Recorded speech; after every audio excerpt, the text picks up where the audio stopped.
You're listening to another episode of the Ana Vivo podcast. Thank you for your time.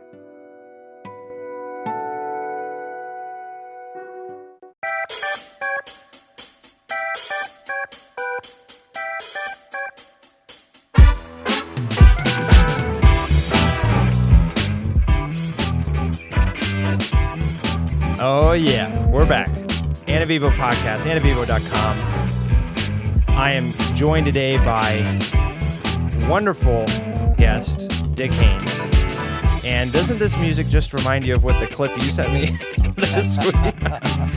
Yes. You sent me a clip this week of another hidden talent of yours that I knew nothing about. Yeah, you're in trouble when you send me things you don't know it's going to be on the air. Never do it again. That was a clarinet, right? Yeah.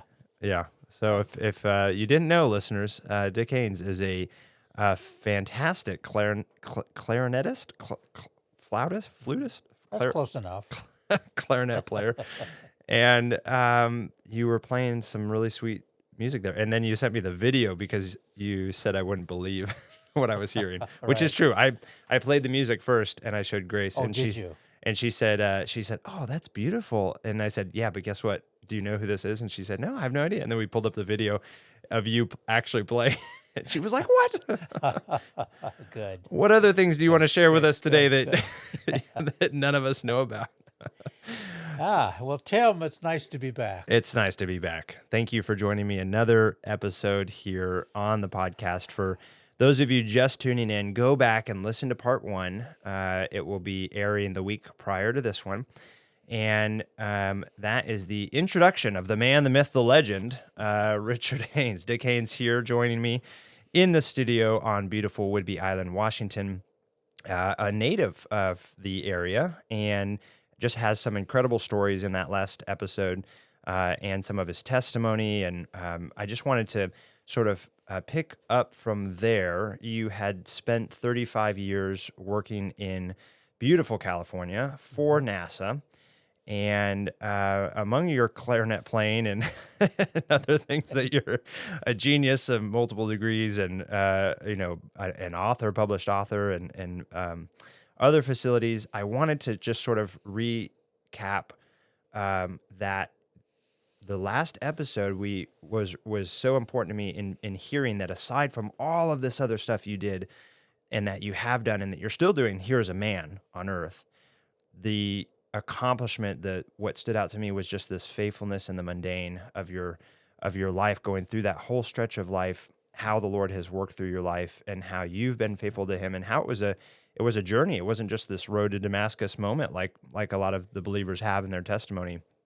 And I just thought that was really neat. And so I'm just so happy to be joined on air again with you today. And now we get to talk about some other exciting things. So I'll lead us in here. We've got this NARCAP. For those of you listening in, you can Google NARCAP, NARCAP. It's the National Aviation Reporting Center on Anomalous Phenomena. And this is something that you started back in 2000? Mm-hmm. Okay, so Y2K is happening. There's already crazy things happening. Right. And at that time, you are starting this organization that now has become, 23 years later, this really formal and professional organization for aviation professionals to report on the stuff here. And you can find it at narcap.org.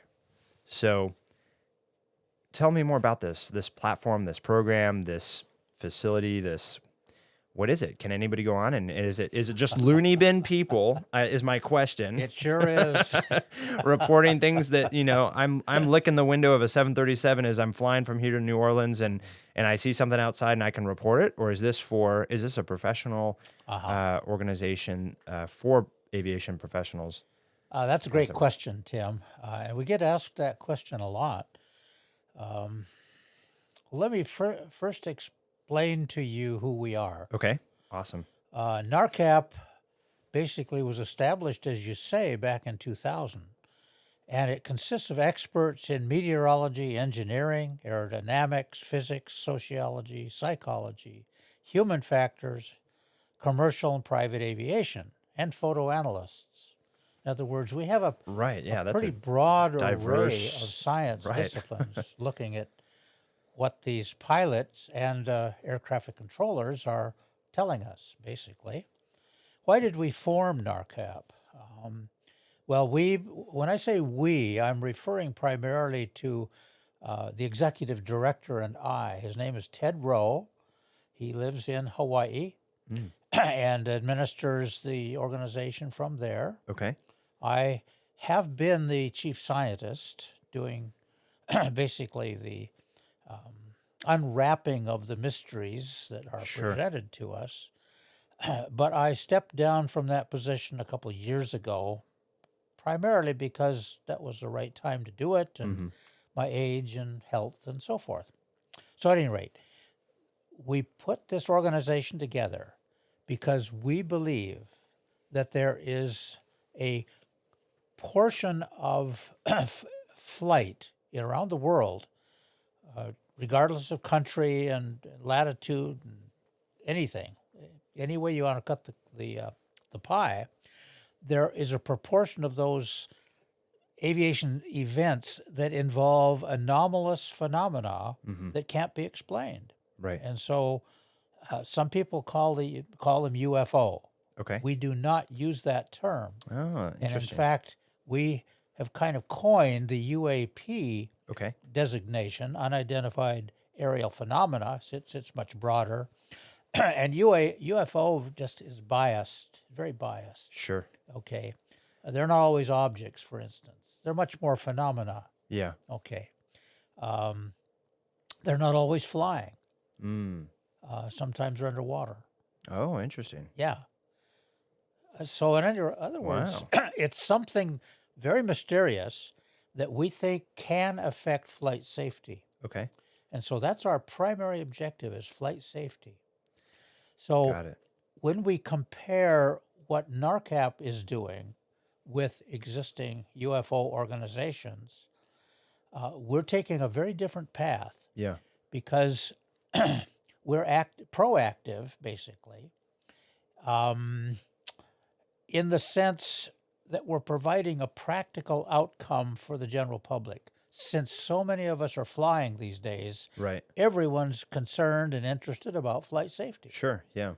Not just security, but safety. And we have evidence from a lot of other people's research and our own that pilots can be distracted by the presence of something nearby their plane. Sometimes the phenomenon will affect the flight instruments, the compass, Yeah. the direction finder, radio transmission, radar.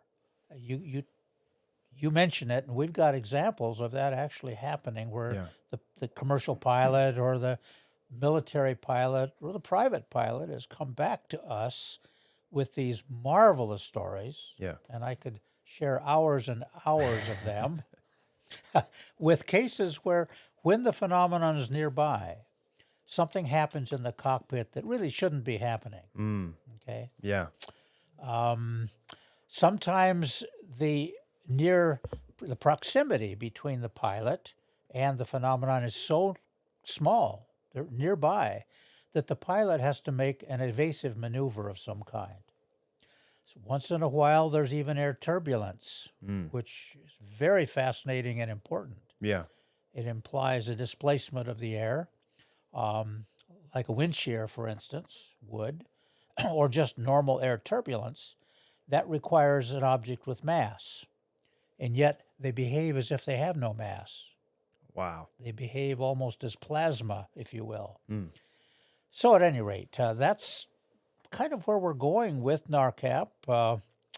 We have affiliates in Germany and Brazil, and establishing others so that it isn't just a United States organization. It's worldwide because every country has airplanes, Right. commercial predominantly. We also right at the beginning, agreed that we will not deal with classified events. We realize that military carry out tests of a very advanced nature that might not appear normal. Sure. So we won't touch those at all. But how do you distinguish those? Well, usually the agency itself will distinguish it for us. Okay. You'll be ready to submit something, and they'll contact you and say, or they'll contact you ahead of time and say, by the way, we're doing this test over the. No, they had never done that. Okay. That would be too much disclosure, I Right. think. I think what I would say is, Tim, that we err on the side of caution and discretion. So if someone is they're a pilot or an aircrew member and they're submitting or getting ready to submit a report, you have a team of folks on the back end sifting through those reports that are basically saying, this seems classified. Yeah. We're not going to touch that. Right. Okay. I can But give you a good example of that. Yeah, because what if those are not classified? What if they're real phenomenon events that you? NARCAP is willing to take that risk. Oh, okay. Okay. Right. It seems kind of throwing the bathwater out with the baby out with the It does, bathwater, doesn't it? in a way where like someone curious like me is like, I want to investigate that, but for the side of safety of our own country or other countries, you're not. Obviously, you've made wise decisions in the reasoning behind this. So, yeah, go ahead. Yeah, and we don't want to get into bureaucratic scrambles Right. with our own government either. No reason to do that. Yeah. We have a scientific objective, not a political objective. Right.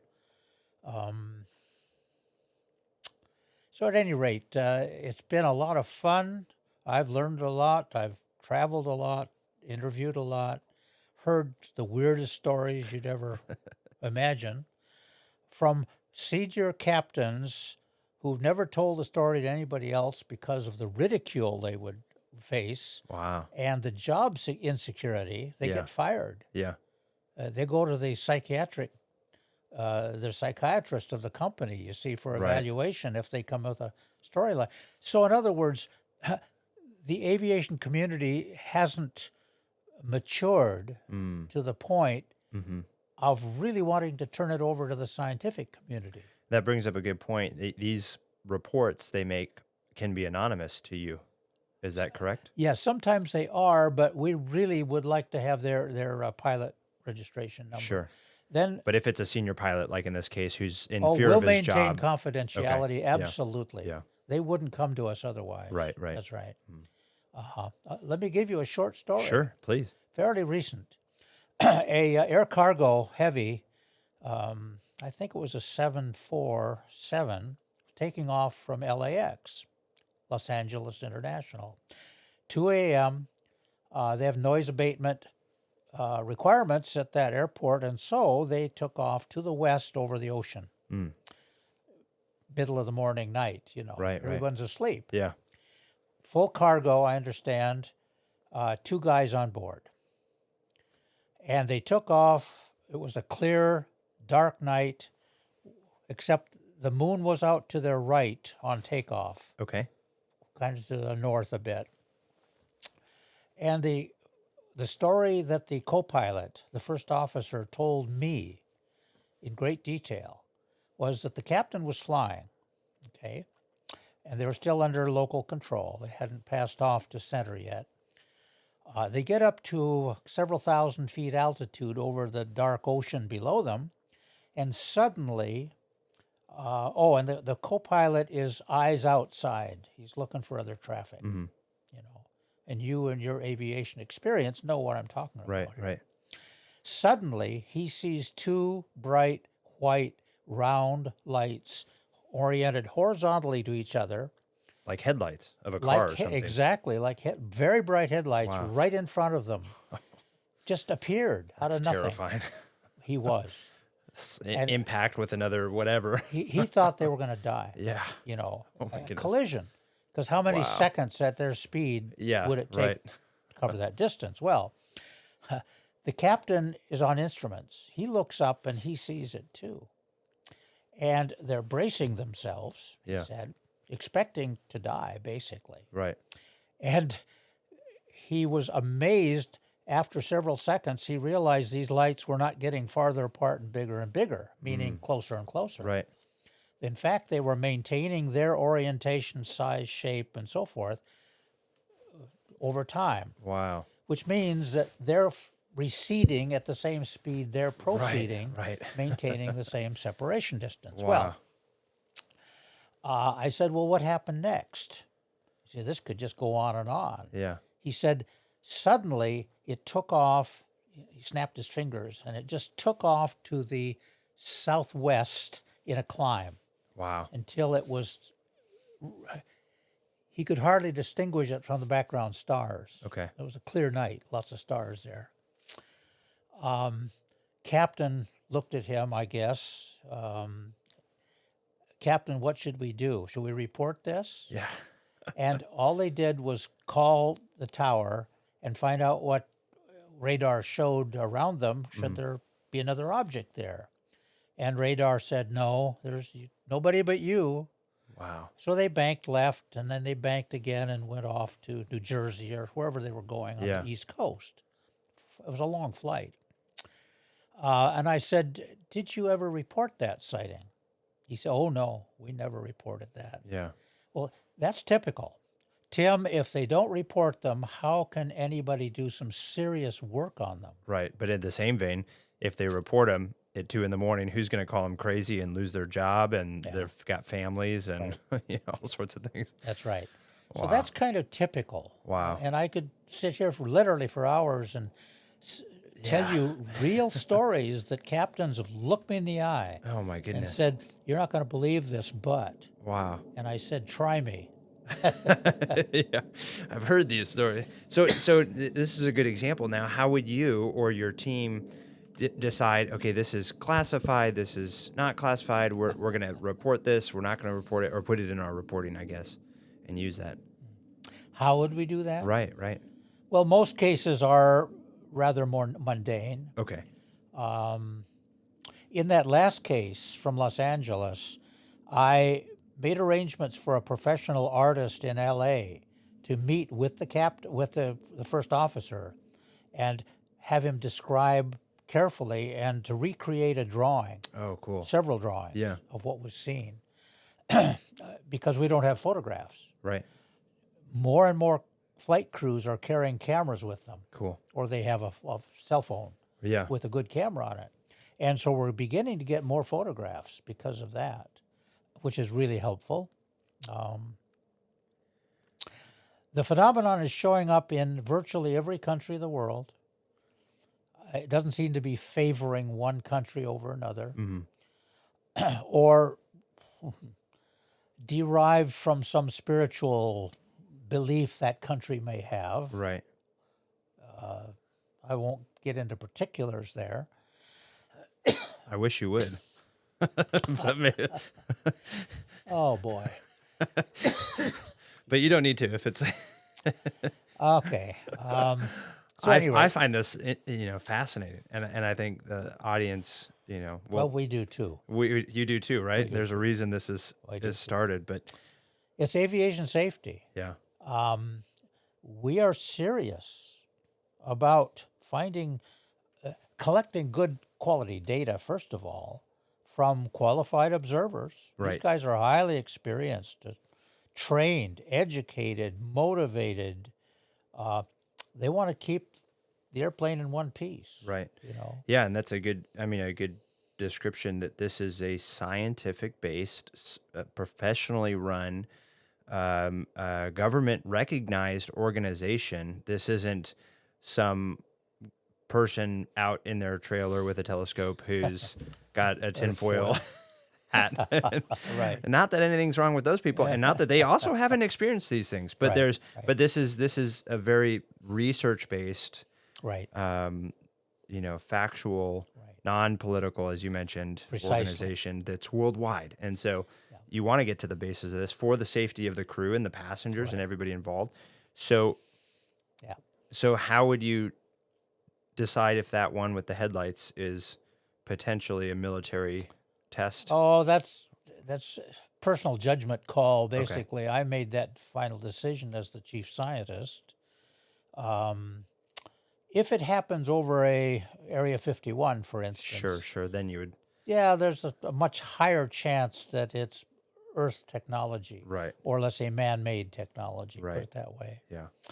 Um, Yeah, that's a good segue into something, because from my limited knowledge on all of this, what I'm assuming in my bias is that you're referring to, this organization is referring to things that they just can't explain, and it very well could be new emerging tech or things like that. But you're actually more focused on the phenomena itself, non-Earth based, non-man-made material, and things that just displace the air around you, the things that you just cannot explain, that would not likely be well, man-made. yeah. When you study this phenomenon for very long, you come to see that the phenomenon is violating laws of physics, as we know laws of physics Right. today. Right. Now, 200-300 years from now, there will be a whole new law of physics, Right. additional laws, I should say. So we don't know everything now. We should be humble Yes. and realize that, take that into account, so that if the phenomenon is described as turning 90-degree corners at 3,000 miles an hour, or disappearing from radar and then reappearing from radar, Right. okay, that's violating laws of physics.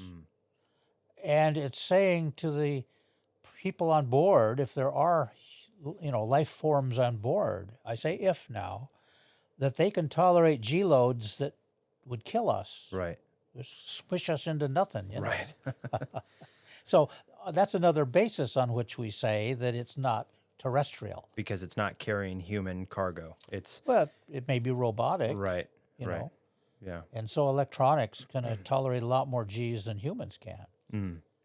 Can you share the story of the one that you mentioned earlier about potentially underwater?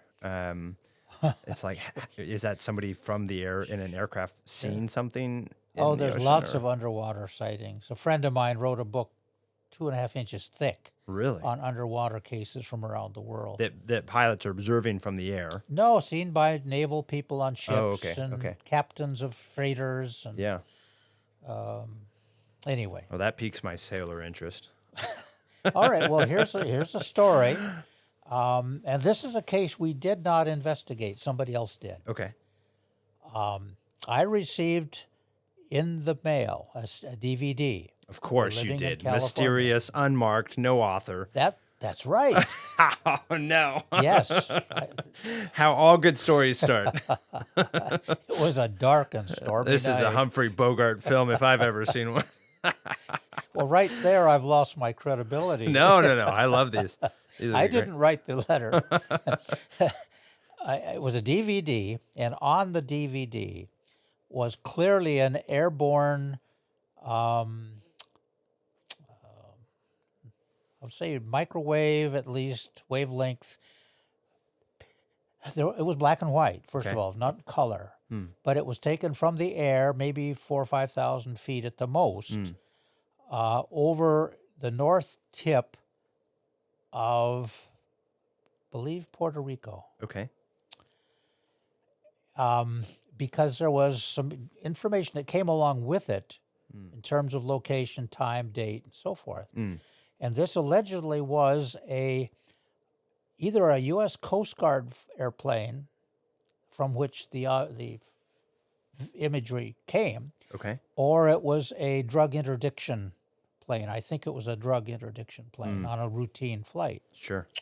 There's an airport down below and a small village, town, let's call it, and a seacoast. Okay. So the ocean is off to the left, which would be to the north. Okay. The airplane's doing a circle over the whole region. I would estimate maybe a 5-mile diameter circle.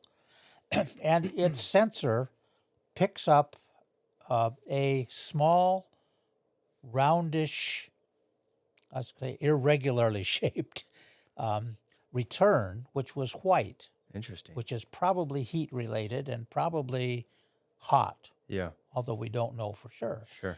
And so once the sensor picked that object up that was flying above the ground level, it tracked it. And it always kept it close to, I think it was a square Wow. symbol Yeah. like a head-up display, Yeah. would track it just automatically. The pilot followed that around. Interesting. Right. Well, to make a long story short, that went on for several revolutions around the circuit of the region, let's say.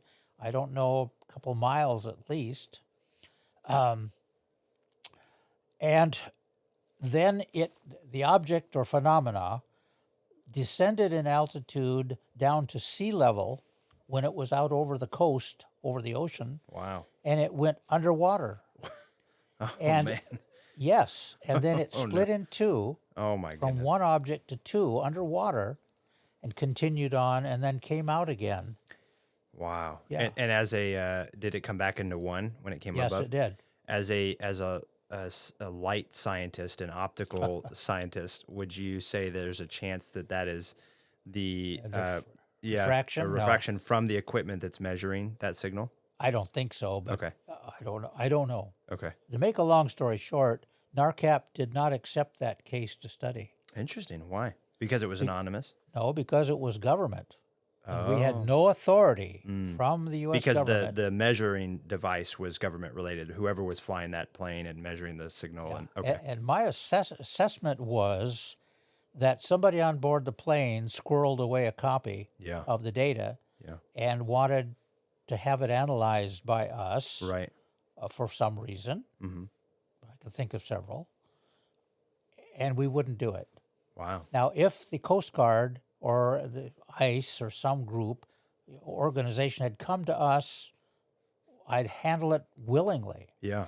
How do I know about it in the first place other than my DVD? Right. Right. Because another organization did pick up on it. Oh, interesting. Yeah. And did a very good analysis. They pulled a team together of, I don't know, half a dozen guys. Okay. And did a very credible analysis of it. Military organization or No, government? private. Okay. Private. Which means that apparently we took too long and we didn't satisfy the person who sent it. Sure. At any rate, that's Well, better safe than sorry in terms of crossing those Right, lines. right, Yeah. Because you've got a lot of folks that know about this organization and trust the credibility of this organization to answer to as well. You don't want to be obviously not have integrity and just take all these interesting as they may be. So so that is quite the story and brings up a question. There are a lot of other organizations like this, and some that are very solid, like yours, and scientific based, and some that are do it strictly for the Discovery Channel or National Geographic Channel, and the viewership, I guess I would say. Why did you start this in the beginning, and can you share more about your co-founder as well, and just your passions in this, especially that neither of you, to my knowledge, are pilots or in the aviation, I mean, outside of NASA, but your background is in, what was your master's in? Psychology. Yeah, psychology, right. So how did you two, who are you two, and how did you develop this interest in wanting to sort of create this whole... Oh, boy. I don't know how much time we've got here. It's up to our bladders at this point. Okay. Well, NARCAP really started about 1999 when Ted Rowe approached me in California, down in Silicon Valley, actually, where we both lived. And he shared an experience he had personally. And who is Ted Rowe? Ted is our executive director Okay. for NARCAP. And we said... But who was he prior to NARCAP? Okay. So he approached you not as a colleague at No, he NASA. wanted help with his own He sighting. was a person you've never met before. Nope. Came out. You were working at NASA. This Right. Ted Rowe came out and met with you. Right. Okay. Right. And his story is fascinating, which I really don't want to get into. Sure. Except he was with two other adults at the time, and so everybody saw it. It was a close encounter. Okay. Daylight over the, I don't remember the highway number, but it runs north and south beside Berkeley, California, and Oakland. down the east side of the San Francisco Bay. So there should have been hundreds and hundreds of eyewitnesses. At any rate, he and I had this coffee meeting one day in Los Gatos and talked about, well, what could we do? This was after talking about his own sighting. Sure.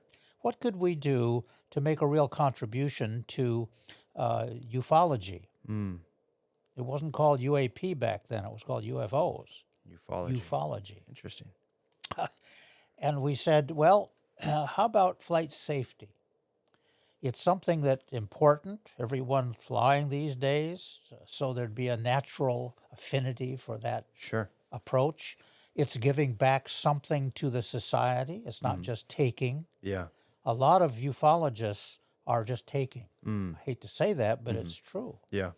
For whatever, curiosity is a good example. Yeah. They want to learn as much as they can. They won't, except maybe a buddy over a beer, won't talk too much about their own experiences. It's usually done for personal reasons. So NARCAP comes along with this whole different objective of giving something back to society. Yeah. By making flight safer. Now, why do we say that we're making it safer? Well, first of all, we've been trying to educate pilots and aviation officials now for quite some time, and I brought along a list of our technical papers. By the way, we publish everything.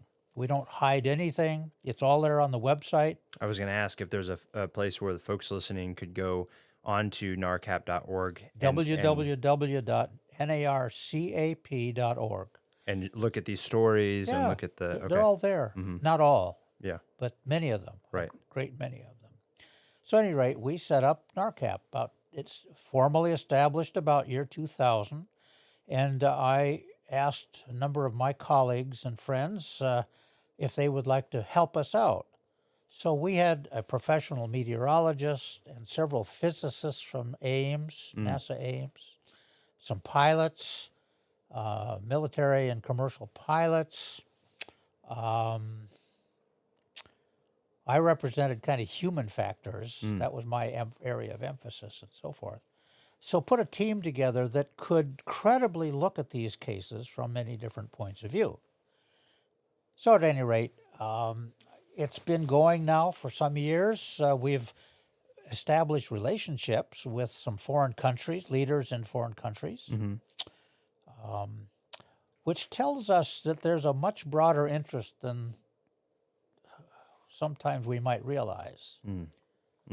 That flight safety is important, but UAP are really important too. Yeah. Now, were you interested, this was prior to a time where people are reading your Facebook posts and tweets on how much you love this stuff. So how did Mr. Lowe find you and say, hey, you're a guy that seems interested in this as well. This is a hobby we share. Let's build something together. Yeah, I don't know how he found me. Oh, there's a phenomenon of itself. I guess. Yeah, I guess. Okay, why were you interested in this and jumping on board? Coming from a psychology background and coming from working at NASA, I can see sort of a natural leap in what I'm picturing in my mind of like, oh, NASA, of course, aliens. I'm definitely interested in this, but that's probably not the case at all and incredibly biased. So tell me your side there. It's a weird area to be working in from a professional science point of view. Right. It's a career limiting, inhibiting yes, that's activity. True. That's true, yeah. And so I'm sticking my neck out yeah. by even doing anything like this. I had been writing a series of articles. Oh, okay. On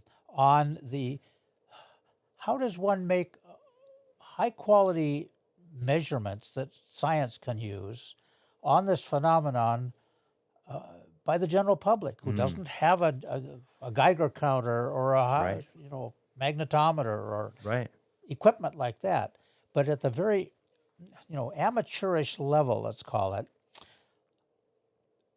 I thought that the quality of the data needed to be raised because we're getting a lot of anecdotes, lights in the night sky, and I was scared. So that was it. That's all you'd learn from a person. Yeah.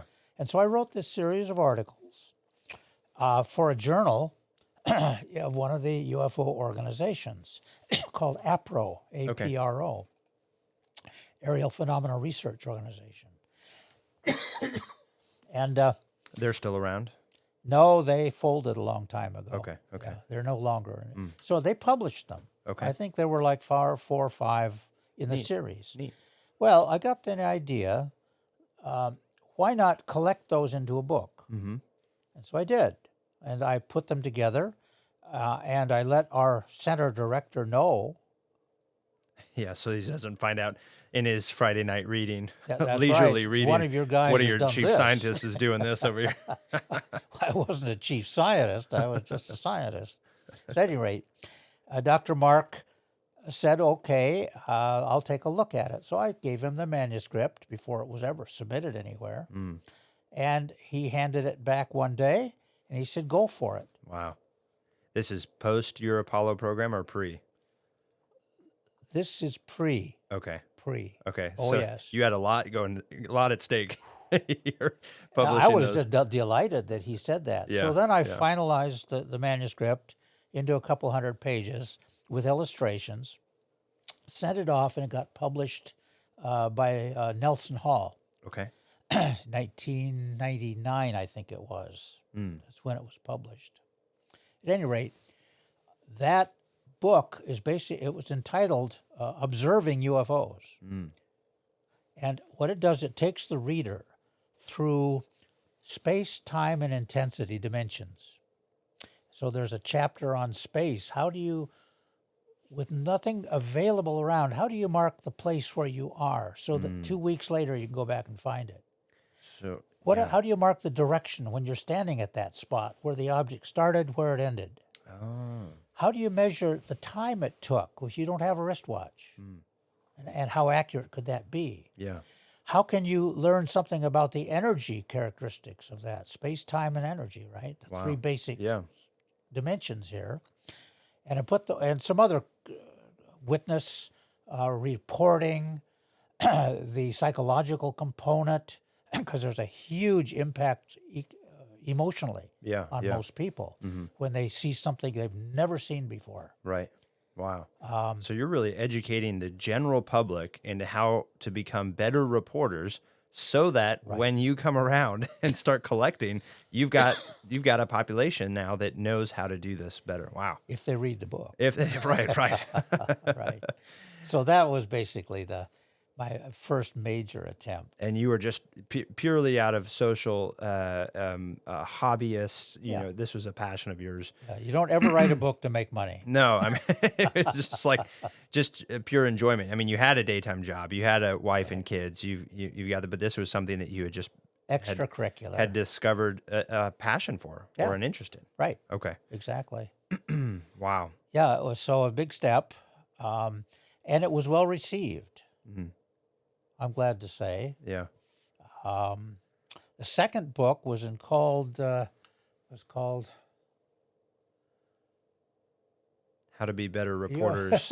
UFO Part 2. Phenomena and the Behavioral Scientist. Ah. And I edited a number of chapters from friends around the country, Okay. a couple outside the country, from their professional discipline background. So we had a couple psychiatrists and a psychologist and a couple pilots, professor, and so forth.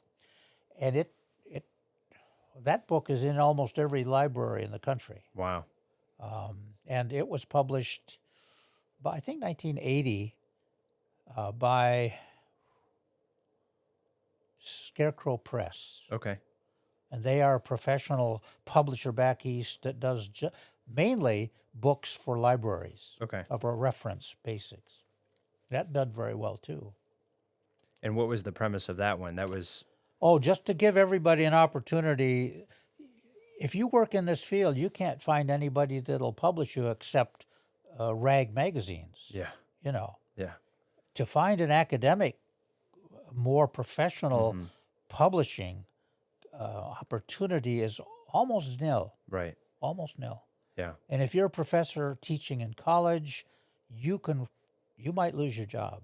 So this was really a collection of all those professionals that you could you could then say, hey, here's the credibility, let's put this together. And then you did. And now it's something that kind of gives a backbone to what I grew up thinking is just crazy people in tinfoil hats. So there's some actual observable, measurable, scientific processes here that give it credibility. Right. Yeah, wonderful. Right. So now, fast forward, you're obviously still interested in this stuff, but Oh goodness, yes. but I want to hear, and you've been on TV. You were just interviewed most recently. Was it National Geographic? Right. And what was the premise of that story? Well, I think that a good friend of mine really produced it, Leslie Kane, and I think Leslie has been trying to do her best to raise consciousness level in Washington, D.C. At the federal level, to establish a permanent commission to look at the phenomenon seriously. Which is an interesting segue that I'll hold on to in a second, but continue. Okay. So I think that's where the origin of that came from. She started putting that together with her crew in New York years before COVID. Okay. But COVID interrupted, and so it was just put out recently. Yeah.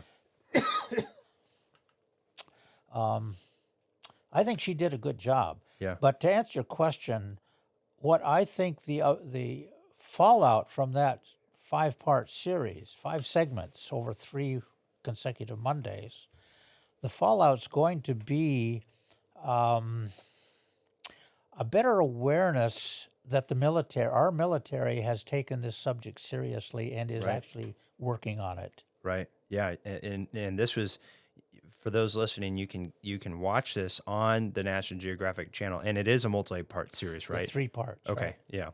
So you can hear kind of the interviews of this. Now, interestingly, during COVID, there was a couple of those unexplained sightings, and all of a sudden, the military and Pentagon took a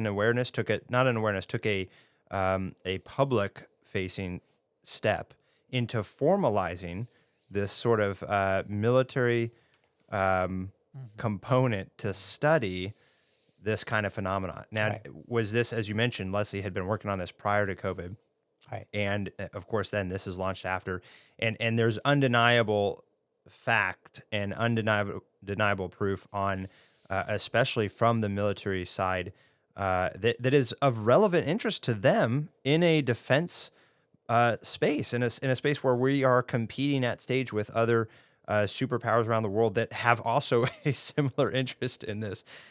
How is that? Are you following or tracking that side of the story and the formation of this group and how they're doing in their investigation? And I mean, it was a shock during 2020 that kind of went almost under the radar in the midst of, hey, your state's on fire and your country is on fire and people are riding across the street and Seattle's starting its own town and people are out of toilet paper. There's a lot of mayhem going on. But also in 2020, oh, by the way, UFOs are real. So there's like this admission from Pentagon, and they're forming this group.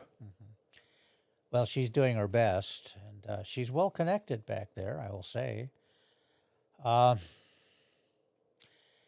me take you back to about 1960s again, when a lot was going on as well, Cold War and so forth. That UFOs were around then, big time, and having close encounters at Washington National. That was in the 50s, by the way.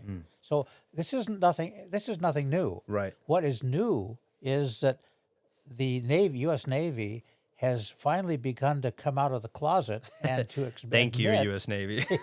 admit that they have been studying this and are now willing to release some of their evidence. Yeah. A lot of gun camera and HUD-related imagery and so forth. And when they do that, they're giving something away to the other.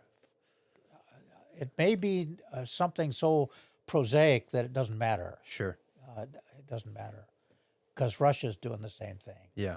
But going back to the 60s, as I was saying, back then, the Air Force was the big aviation agency, really, protecting us from the air. And they maintain steadfastly there was no such thing as UFOs. Of course, yeah. And don't be worried about it. And they actually put a clamp on commercial pilots from making any sort of report because of Cold War concerns. Yeah, yeah. Right? They didn't want to scramble a whole squadron up after a UFO, Sure. thinking it was Russia, Yeah, or Soviet Union, I should say. right. So at any rate, fast forward to today. It's not the Air Force who's coming forward with all this, it's the Navy. Yeah. And I've believed for some time that it's been the United States Navy who's been doing the majority of research on this subject, Right. but not talking about it. Now, suddenly they are. Well, there's, for those of you really interested in all of this stuff, you can look up different topics from ONI, the Office of Naval Intelligence. You can look up different shipborne measuring systems that have captured this. Certainly, the Navy pilots and their cameras. All of this now unclassified. Not even to speak of the trove of classified material, of course.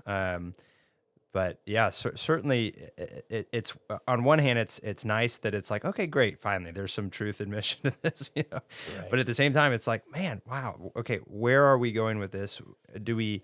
There's a obviously there needs to be a balance in how much we publicize in a democracy, in a republic that is we don't want to share too much. We want to be honest and truthful to the people and do this, but we don't want to share too much that we're now showing our hand to our competitors, near world competitors. And what does that look like, and where does that balance, and how do we answer that? What is truth, as Pontius Pilate would say. So, Right. but your interest, again, coming back to the scientific side of it, and the non-border, the apolitical border side of it, you've got this concern of truly the aviation safety side. I want to now pivot the conversation into you specifically as a psychologist, as a scientist, in your years at NASA, and your background and your interest. How do you see all of this from a behavioral side, or from a psychological side, and because you are a spiritual man? How do we process this as believers, as those of us that believe in Christianity, or anyone listening that believes in any other religion? How do we perceive this? Where do we go from here? What does this mean? What are the implications? You've got a lot of this psychology, I don't want to say tiers, but levels. That you could just talk for hours, I know, from reading some of your books and even your fiction books here on what that looks like. But the mic is yours. Yeah. Okay. Well, that's a broad, big loaded question. Oh man, what a responsibility that is. I think I would begin by saying, don't ever handcuff God. And I think man, in his egocentrism and fear, basically, he might believe in God, but he wants handcuffs on him. He wants to limit God in a way and say, for instance, just one example, that Earth is the only planet in the whole universe where there is sentient life. And looking at some of our political machinations going on today, I'm surprised that there's even intelligence on planet Earth. But nonetheless, all jokes aside, okay, studying this subject like this, which is outside the bounds of traditional science, is a growth experience for me and for anybody else who does it, basically, because it takes faith. You can't study something that you don't believe in. Interesting. And that takes faith. Yeah. And so it's helped build my faith. Yeah. That my God is big enough that I can listen to this, I can take his handcuffs off. That sounds ludicrous. Yeah. But it's a way of expressing my own release, my own freedom. Freedom, perhaps, is the idea here. that I'm not as bound as I used to be as far as my self-imposed limitations of who is God and what's he like and what's his relationship with me and mine with him and so forth. That literally the breaking free from the strictures of science. Yeah. Science is a very limited set of procedures and methods and tests and so forth to get to some stability of understanding on a phenomenon, whatever it is, a chemical, for instance, or an atom or nuclear energy or whatever. That's what science can actually bind us and put handcuffs on us. And so the serious study, I should say, of UFOs, we call them UAP, has really been a freeing experience for me. And I'm very pleased about that. Yeah. It has been has a social dimension, obviously. I've met people from many, many countries. I've lectured in Russia, for instance, on this subject, and had people come up to me with the strangest stories you could ever imagine. That's happened in Germany. It's happened in Brazil. It's happened in France. It's happened in Italy. It's happened in Norway. Chile. Chile, definitely Chile. Yeah, Yes, yeah. right. And some other places I've forgotten. So what? Well, it means that there's a potential for binding us together as humanity, who share a common concern, a common interest, curiosity, let's say. I sound like I'm selling it. I don't mean to sell it as a... It doesn't come off that way at all. Okay. No. Okay. But I encourage anyone who develops an interest in something that's kind of offbeat, don't be afraid of it. Right. Chase it down. I mean, that's how all good things start, right? All the most brilliant innovations of our time or discoveries of our time or anything has come out of the unconventional. Oh, I believe that this is possible. Let's go do it until we can measure it and identify it or build it or create it or whatever. So yeah, absolutely. Yeah. I think there's a healthy way to do it. And you display that, we grew up, we all know too many people who have the unhealthy way of doing things like this that end up being conspiracy theorists. And there's absolute truth to a lot of or bits of truth to a lot of the conspiracies out there, but instead of politicizing it or the emotion that's typically harnessed with that, or the agenda, I should say, you've done it in a healthy way that bears and brings to light something that is typically taboo, especially in our Christian circles, right? This is certainly something where pastors, theologians, well-intentioned men and women of the faith would say, certainly there can't be life outside of us, because that would implicate that Christ would did not die for just me, and it's all about me. So, and you're telling me it's not. So, yeah, or that life has to be in our form, or that it has to be in our form, Sure. or that it has to be, that we are the most important. Now, that's also balanced with what we know and believe of Scripture for those of us that believe absolutely in the integrity and of the Bible that we have today, that God did create Adam and Eve, and they were his final masterpiece. But does that preclude life created otherwise in those other days? And that's an interesting topic we can definitely talk about on air if you're comfortable. We can. Well, let's explore that for just a minute. Sure, please. I started out deliberately saying that many people want to put God in handcuffs. Yeah. Because precluding that is like putting him in handcuffs. Right. We're saying that God can't do something. Right.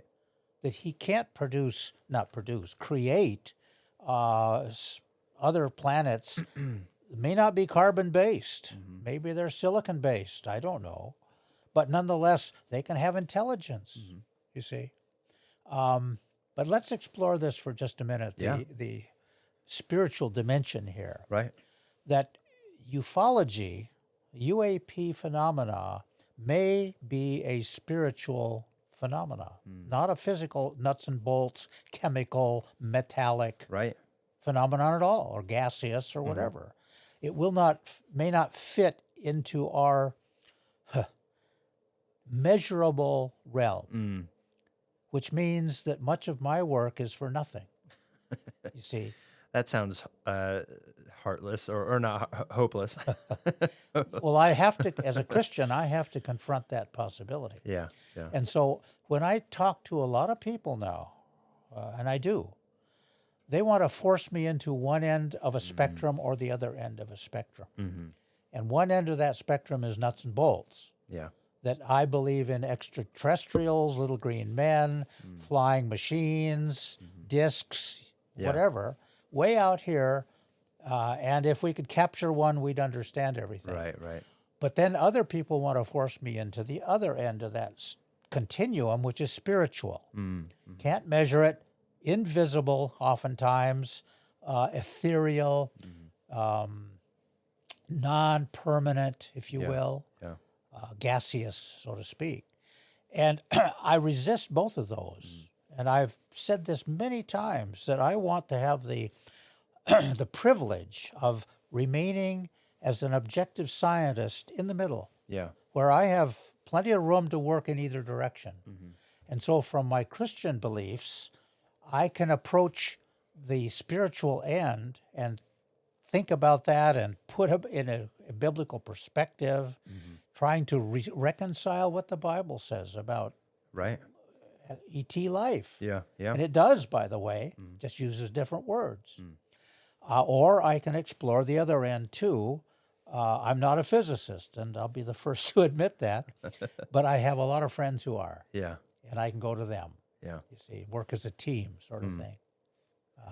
That's a good word you used. The privilege to be objective, right there in the middle. Yeah. And I think that brings such an honesty and honest approach to this process, which is freeing from any agenda, political, spiritual, otherwise, and allows you to seek truth wherever it may lead, which is can be frowned upon in any time in history. But you think of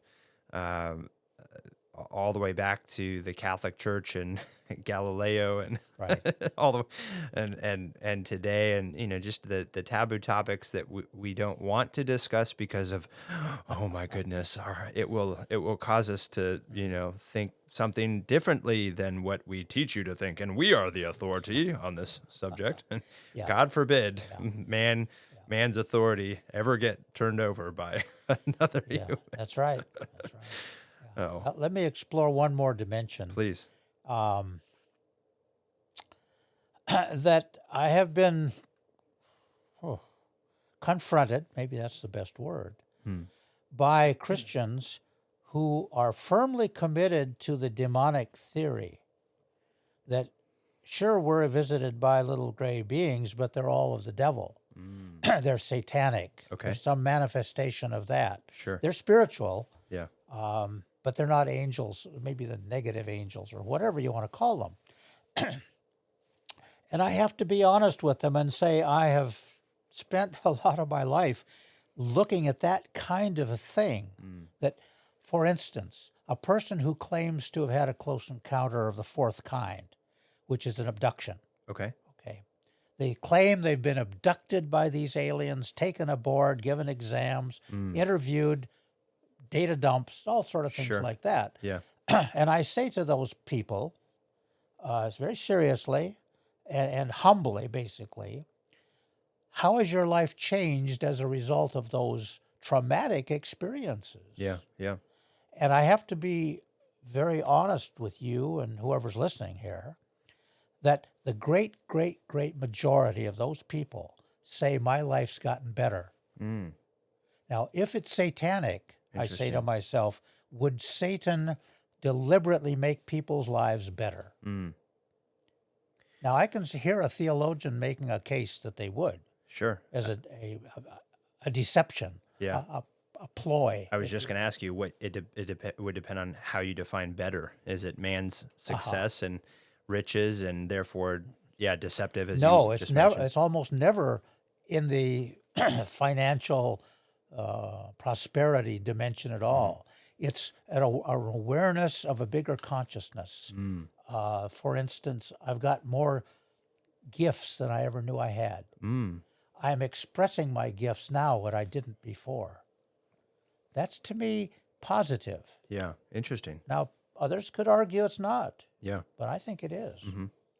Well, I mean, if we're Bible believing Christians, we read time and time again of spiritual apparitions visiting and bestowing upon Yeah, messages or gifts or whatever to mankind through all of Scripture, right? that's right. So, who's to say the same doesn't still happen today? Now, obviously, there's an entire sect of Christianity that would believe in the cessation of any sort of miraculous gift or appearance or things like that. Yeah. But yeah, I like that word. Going back to the privilege of being in the middle, privilege of being firmly on the fence post and not taking a side one or the other, and not putting God in a box and saying, "Oh, it has to be all free will," or "Oh, it's entirely predestination." Oh, yeah, that's yeah, because we know if once we know all of there is to know about God, He's no longer God. Right. Yep, Oh, that's right. That's right. wow. So where do you see this project and this passion, this project being NARCAP or ongoing similarly related projects, and this passion, this interest of yours, where do you see this going the rest of your life and beyond? That's up to the Lord. I've purposely stepped back from active leadership and involvement, although I will give interviews once in a while, as an encouragement to others to go and do likewise. Yeah. I must say that our world is in such a state right now that I think we're getting distracted from this subject quite a bit. Mm. It's of peripheral interest to more existential challenges that we're facing. And whether it comes back, I don't know. It could be that God has set aside this an end times kind of a series of events Yeah. to get us ready for going home, Yeah. if you know what I mean. Right. I don't know. That'd be great. Yes, it would. I'm looking forward to that. Yeah, I am. So I really can't answer as far as I'm concerned personally. Okay. Yeah. If I could find some young people If who are only you knew. So. who sincerely were interested in this phenomenon, I would love to teach them what I know. Yeah. Have them carry the mantle and That's right. bring it on. So is it run by just, one person now? Yeah, pretty much. Okay. Pretty much. And how can people that are interested, that are listening, get involved, either in learning about this and or financial? I mean, how does this program make money? How did you go and travel and meet these people to get their stories and do this? Was it on your own dime? Is this a nonprofit? It is a nonprofit, but we do have a 501c3 status, tax status. Almost all of our work was self-funded. Okay. Why? Because it's a brand new approach to things, and it's hard to raise money on a new effort. Right. You Right. know. Yeah. Had a lot of volunteer work, high quality work Yeah. done. I don't want to get into details, but Sure. I'm very appreciative of that because I'm not sure we could have gone as far as we did without it. Yeah. In photo analysis, for instance, radar analysis. We've done a lot of radar analysis, both active and passive radar. We can't do that ourselves. We don't have any filters and Yeah. whatever, but other people do. Right. Okay. Let me change the subject briefly with a close encounter of the first kind that happened here on Whidbey Island. Okay, first you have to define for me and the audience what you mean by first, second, third, fourth kind.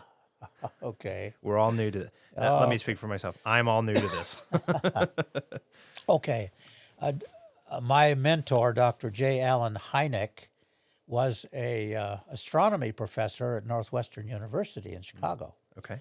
And he is kind of the dean. I always think of him as that. He came up with this nomenclature called CE1, CE2, 3, and 4. Okay. CE1, by his definition, which is everybody's now, is the visual sighting, maybe the auditory, you'll also hear something, Okay. but basically vision Okay. of a aerial object at fairly close distance. That's all. Aerial. Aerial, in the Sight air, and- sometimes landed, Sight and hearing, potentially. yes, and at a distance of like 500 feet, 1,000 feet. That's Okay. close. Right. A CE2, by definition, is a sighting where, after the phenomenon goes away, the witness can go up to that spot and take measurements, see, analyze changes in the environment that were produced by the phenomenon. Okay. Also aerial and or ground or underwater or whatever. They can at least go to wherever that happened. Yes, well, it's permanent in the sense you can take radiology, Okay. a Geiger counter, Okay. and collect radiation. Got it. Or the grass is matted down. Sure. Or there are holes in the ground where the legs were. Right. Right. Or broken branches from a tree as it was taking off. Yeah. That kind of thing. Right. That's a CE2. Okay. A CE3 is where there's not only an object of some kind, and I won't say craft, but a lot of people do. There's an object there and also a humanoid of some kind. Some sort of So creature. sentient being. Well, sometimes sentient, sometimes not, but at least usually vertical with two Okay. legs, two arms, a head. Humanoid, yeah. A humanoid, right. That's a CE3. Okay. A CE4, by definition, is where the witness claims to have been abducted Got it. and basically taken on board the craft and then brought back and tells his story. It could that be an out of body experience, or is Sure. it always physical in the sense that you physically were taken? Yeah, don't know. Okay. That's a great question. They could, in other words, they could have this experience in a spiritual sense or in a out of body Sure. experience, and also be classified as a CE4. Yes, and come across as very believable. Sure. Yeah. Absolutely. Yeah. Yeah. Could Okay. be very realistic. That's right. So those are your four categories. Okay. So here's a quick overview of this recent, well, it isn't too recent, but a local case from right where the island are, where we are now. Not Whidbey Island. military class. Not military classified. Although I think they should. I'm not scrubbing my audio here. I've got the. Yeah, there you go. Go ahead. What is that for? That's for when you talk about classified things. Oh, really? Start talking about something classified. Watch what happens. No, you have to start talking about something Oh, classified. all right. Well, the Air Force pilot was okay. There you go. No, So your CE one yeah, that was not classified. okay. It was approximately 30 years ago that this happened, Okay. but it's multiple eyewitnesses. And two 16-year-old girls who live on West Beach Road are neighbors to each other, and they used to play together. Okay. And one sunny day, they were out in the fields together, getting close to dinner time, apparently, and they both saw this metallic silvery disc with about a 5-to-1 length to width ratio hovering silently off in the distance. And they were on, one family owned a farm that was adjacent to the next farm. Okay. And each one raised crops and cattle or whatever, Yeah, right? And they both had never seen anything like this at first, and they thought it was a naval vehicle of some kind Right. from the base Yeah. here. Yeah. And so they watched it, but they realized that it wasn't anything they knew of. It was silent, and it just hovered there. So they got scared, and they didn't lay down on the grass, but they got down low. The grass was pretty tall, they said, at that time. They could hide. Yeah. They thought they were hiding. Well, at any rate, the object then starts moving away from them to the cliff. There's about 150-foot drop-off down to the water level Right. where they were. The object didn't fly up, which is the typical way of disappearance, by the way. Yeah. It went down out of sight below the cliff level. Wow. And then out, they said it finally showed up over the water. Interesting. Yeah. And then it went towards Victoria Okay. in that direction, Wow. which for your listeners means to the west, Yeah. over Puget Sound. Well, they raced home and kind of forgot about it. All right. Who would forget about something like that? Well, one of the gals attends the church you and I attend. Okay. And that's how I heard about it. Got it. And so I interviewed both of them in quite some detail. Yeah. Took pictures and measurements and all that. But the story isn't over. I was going to say, it sounds like there's got to be more. There's more. And this complicates things. Oh, no. That, Because I was going to say, it's not a Harrier, the hovering type. oh, no, 30 years no, we had ago, a maybe they were- Harrier down at Ames. And Yeah. it was the noisiest thing you Right, ever heard. Yeah. So this was quite, interesting. Completely silent. It didn't rock either. It Yeah. just was rock solid. Interesting. And it moved smoothly. It didn't go, psh, psh, psh, psh, Yeah. really quickly. It was smooth. Wow. Okay. Now I want you to switch locations up West Beach Road to Family Bible Church. Okay. We're going north on the Going island. north, about 2.5 miles, Okay. roughly. And two mothers with their kids in the back of the station wagon are coming back from the Navy base on a Saturday after having taken the kids to the Saturday show. Okay. They had a movie theater there. Yeah. I don't know if they do still. At the Sky Warrior movie theater on base? Yeah. Okay. Yeah, they do. Okay, they do. They're driving down Heller Road past the church Okay. to the first road to the right. Crosby. Crosby. Yeah. She told me, and who the witness is after this many years is one of the kids in the back seat. Ah. But her mother was in the front seat. Her mother's still alive. I've interviewed both of them. Wow. This is what both of them told me independently. You never interview them together, Yeah. always independently. So you can corroborate that. Well, it helps. It Yeah. helps. This is what they both told me, that they just turned right on Crosby and were about 100 yards down. Okay. Head towards west, It towards wasn't West paved Beach. yet. It Yeah. was gravel. Wow. And the mother in the right seat as a passenger said, "What is that?" And ahead of them in a field below the top of the tree line was this round 5-to-1 silvery disc with no markings, no rivet lines, no nothing, just solid, very solid looking object, Yeah. just sitting there. And the driver, the one other woman, pulled off to the side, the shoulder of the road, and they just sat there looking at it. Wow. Everybody in the car. It was sitting in the grass, or it was no, hovering it was in the air? it was about 50 feet up. They Oh, said. okay.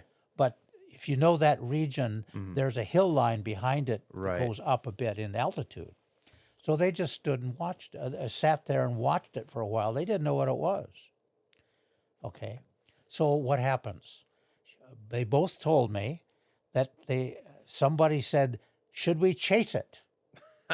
And everybody said, "Yeah, let's chase it." And so they do. This is And the that- start of the show Stranger Things on Netflix. If you've never seen that show, this is how it started.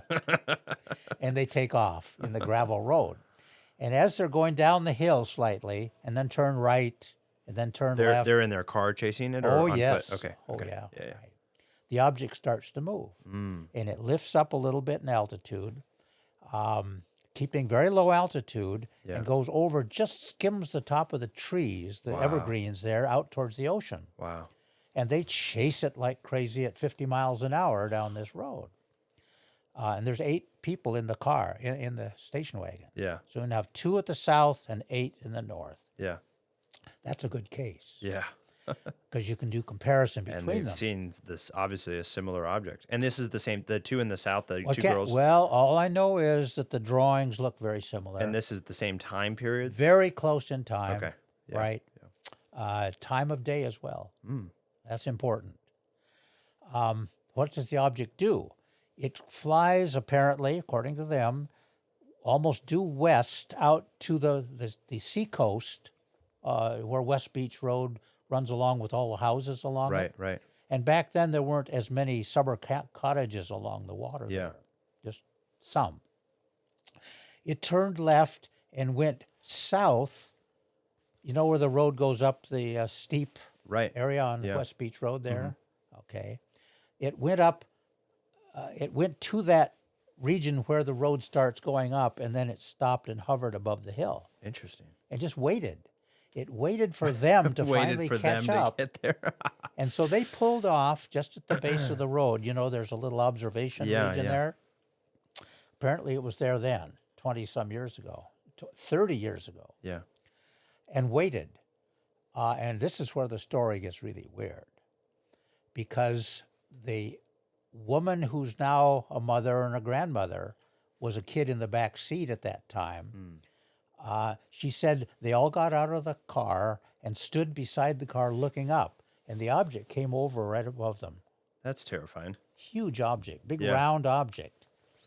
And she says, I don't really remember too much after that. That's also terrifying. That's right. That's right. I have a good friend in Coupeville who's a clinical psychologist, hypnotist. Mm. And so I asked her to hypnotize this woman, if she Wow. would. Both agreed. You're doing this 30 years ago? No, I did this 2 years ago, just before COVID. Okay. Okay. I just learned about it just Yeah. recently. And under hypnosis, sometimes you can learn things that the conscious mind will not Right. produce. And what this woman said, under hypnosis now, was that as she's standing looking up at this object, a door opened, the outline of an opening, light behind it, slipped through the edges of a door, put it that way. Interesting. A square or rectangle, I forget Yeah. which one it was. And she doesn't remember anything after that. Wow. And I said, and one of my stock questions is, did you have any indication of missing time? You know, did time seem to flow evenly and you look at your watch and it's just 10 minutes or Yeah. whatever? Yeah. She said, well, that's odd you say that, because at the beginning of this, when we first pulled off and parked and so forth, the sun was above the horizon there, but low. Right. And next thing I remember, it's dark. Mm. In other words, one interpretation is that time did pass. Yeah. Fascinating. Interesting. So now we're going from the nuts and bolts end Yeah. into a much more psychological, psychiatric, mental, spiritual, fuzzy Yeah. region, Right. you see. And if I stuck myself in the science end, I'd just cut her off and say, I'm not interested. Yeah. Right. I don't believe you. Right. I Right. don't want to hear anymore. Right. You know, I can't do that. And if you went the other way, you would say, now what's the meaning and how do I alter my life and relate to this? Yeah. Yeah. Or more.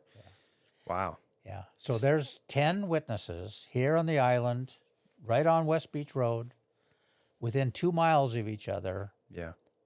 Here's the not the bottom line, but an interesting side note that you need to know. That when I used Google Maps, and I plotted the trajectory of where the object's supposedly supposed to go and so forth. Yeah. Yeah.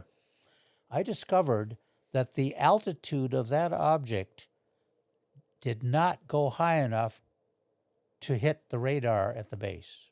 Oh, It stayed below radar. interesting. Very interesting. Very interesting. It knew that, which makes sense why it dropped off the cliff in the first story and kept going out over the ocean until it was out of radar range. Yeah. The mother in the second story of this woman I interviewed, and I interviewed her mother. She said she saw it drop down from its altitude first altitude and then goes out just skimming on the top of the water a couple hundred yards, and then it turned right and it went way up north towards Anacortes, I guess you might say. Yeah. Turned around, came back again, back and forth, back Weird. and forth 2 or 3 times. Interesting. Very wonder why. interesting. Yeah. Wow. Yeah. Well, that's a fantastic place to take a break real quick as we tantalize our listeners Okay. for the next part here. Okay.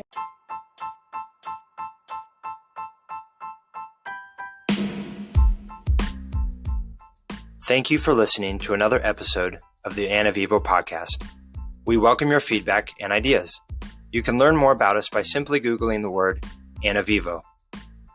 This podcast is supported by listeners like you. I am a licensed real estate broker with Compass Real Estate and a nationwide real estate matchmaker. We consult with you for free, find and vet the right real estate professional that specializes in the area and niche you need, are paid by that professional, and they get clients like yourself who want and need their unique specialty or winning track record. If you or someone you know is in the market to buy or sell real estate anywhere in the U.S., don't simply web search the highest paying advertiser. Let us use our licensed experience to find and vet the real and best professional for you.